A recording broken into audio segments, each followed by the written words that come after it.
इसे दिखना चाहिए, सब जने देख लो। ये ऐसा बच्चा जिसने अपने घर के पैसे कैसे गेम में लगा दिए। 96 लाख रुपए का कर्ज है तुम्हारे ऊपर। माँ टीचर है, माँ बात नहीं कर रही।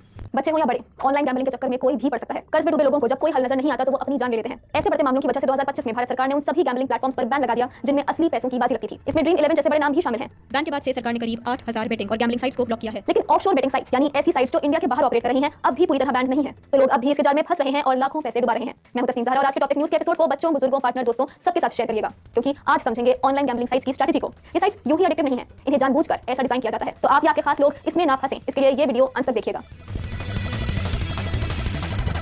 पिछले साल ऑनलाइन गैम्बलिंग इंडस्ट्री का रेवेन्यू 1 लाख करोड़ यूएसडी था।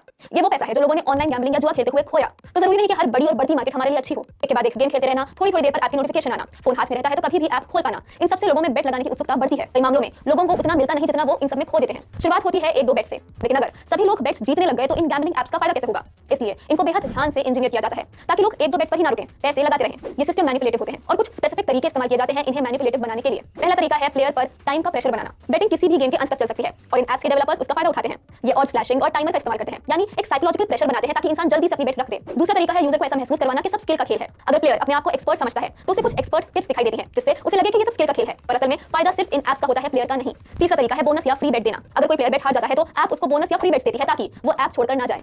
अगर प्लेयर कुछ जीतता है तो स्क्रीन पर फ्लैशी एनिमेशंस आते हैं और जब हारता है तो कुछ नहीं होता। कैसीनो स्टाइल गैम्बलिंग में भी ऐसे ही तरीके इस्तेमाल होते हैं। वहां भी स्पोर्ट्स बेटिंग जैसा ही माहौल होता है पर एक लेवल आगे। ना हाफ टाइम ना रियल लाइफ मैच, बस एक्सपेंड करें और पैसे जीतें या हारें। चौथा तरीका होता है डायरेक्ट कैश ना लेकर ऐप के अंदर क्रेडिट खरीदवाना। प्लेयर को ऐप के अंदर पेमेंट करने होते हैं जिससे उनको क्रेडिट या टोकन मिलते हैं। असली पैसों से खरीदे गए इन टोकन से लोग गेम खेलते हैं। ये भी एक साइकोलॉजिकल तरीका है लोगों को ऐसा महसूस करवाने का कि लॉस बहुत बड़ा नहीं है। जैसे जैसे टोकन कम होते रहते हैं लोग असली पैसों से उसे खरीदते जाते हैं। पांचवा तरीका है एल्गोरिथम।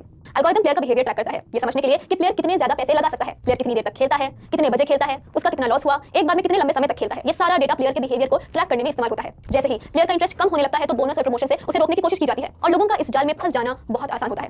WHO के मुताबिक दुनिया भर में 1% से भी ज्यादा अडल्ट्स को गैम्बलिंग डिसऑर्डर है। चौंकाने वाली बात यह है कि हानिकारक स्तर पर जुआ खेलने वाले लोग कुल जुए के नुकसान का लगभग 60% पैसा जनरेट करते हैं और कई कैसीनो ऐप्स खास तौर पर इन्हीं को टारगेट करती हैं। पर ये सारे तरीके तो काफी समय से जाने पहचाने हैं, तो फिर इन्हें कंट्रोल करने के लिए अब तक ज्यादा कुछ क्यों नहीं हो पाया है।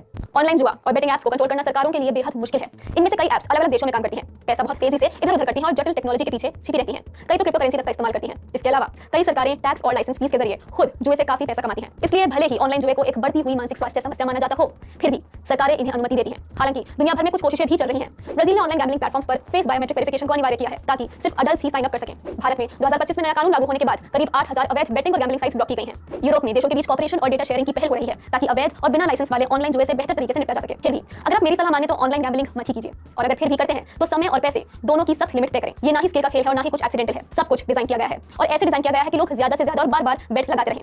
ऐसे सिस्टम से सावधान रहें।